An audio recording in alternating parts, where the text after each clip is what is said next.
Bonjour à toutes et à tous. La question du jour.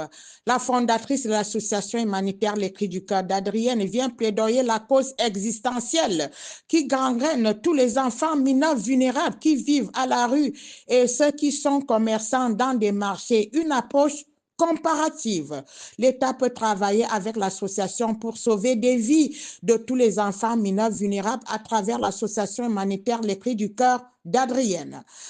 L'État est capable de créer des centres d'accueil, de récupérer ces derniers pour qu'ils puissent retourner à l'école. La fondatrice et son équipe s'organisent dans toute l'étendue du territoire et sont prêts d'accompagner tous les enfants vulnérables, les offrir une chance pour un meilleur avenir dans la perméabilité et dans une société qui partage à tous les enfants des acquis, des compétences, des connaissances, des valeurs essentielles de la République. L'État peut monnayer les budgets en offrant des aides financières matérielles pour sauver tous ces vulnérables. Ce projet propose d'examiner le phénomène des enfants des rues dans des rues, les enfants mineurs commerçants. Ce phénomène est à l'origine d'une émergence et les représentations qui entourent leur existence. C'est le résultat de parcours d'échange social et d'exclusion plurielle. L'entrée dans la rue et dans le commerce pour les enfants mineurs et les adolescents est souvent synonyme d'extrême pauvreté et de vulnérabilité.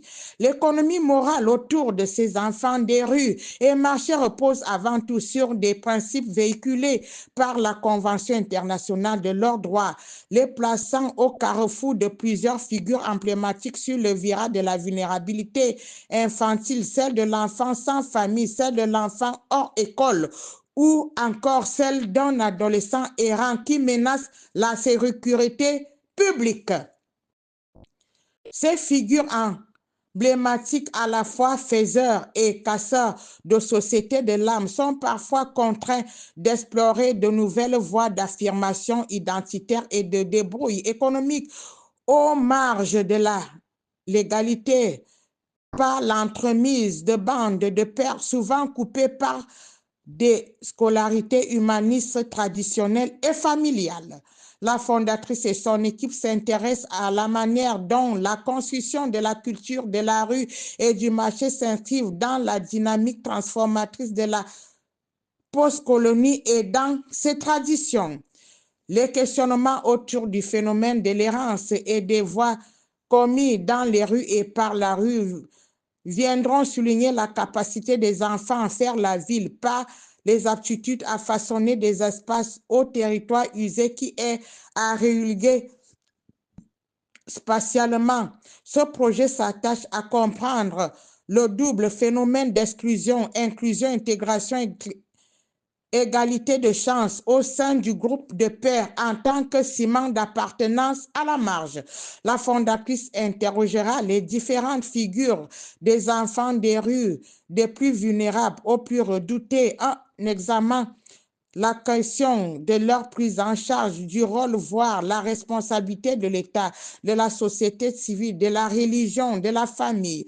L'approbation énigmatique de situations de rue et du marché envoie à des dynamiques identitaires spécifiques, loin de la vision misérabiliste associée à cette condition.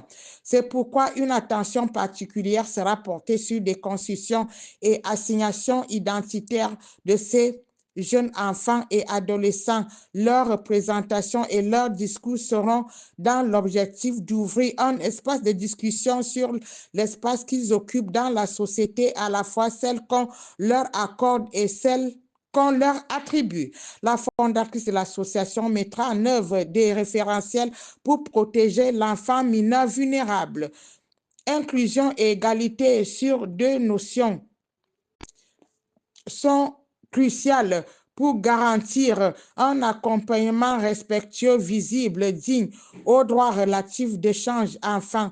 Ces initiatives sont dans le projet d'envergure collaboratif avec des membres de l'association, des représentants du gouvernement, des organisations de la société civile et des centres de recherche. L'objectif de ce projet est d'identifier des compétences nécessaires pour une interaction inclusive et significative à tous les enfants vulnérables. Le référentiel vient aider l'État à former des enfants analphabètes, illettrés, La pérennité des actions repose sur leur intégration dans le système étatique. Cette approche est une garantie au développement durable par le biais des écoles, des diplômes, des formations pour des systèmes légaux. Le référentiel réunit tous les articles de la Convention internationale des droits des enfants. La manière de savoir est de savoir faire et pas des enseignants pour interagir. Ce référentiel vise à lutter contre la vulnérabilité des enfants mineurs, réduire un vase clos afin de promouvoir une approche comparative globale prenant en compte les facteurs comme l'âge ou les conditions de prise en charge. Le référentiel sera actualisé à chaque rentrée et sera adapté aux besoins prioritaires. L'objectif est d'inspirer à tous les enfants mineurs vulnérables de prendre connaissance de leur avenir dans une société égalitaire. Fin de citation.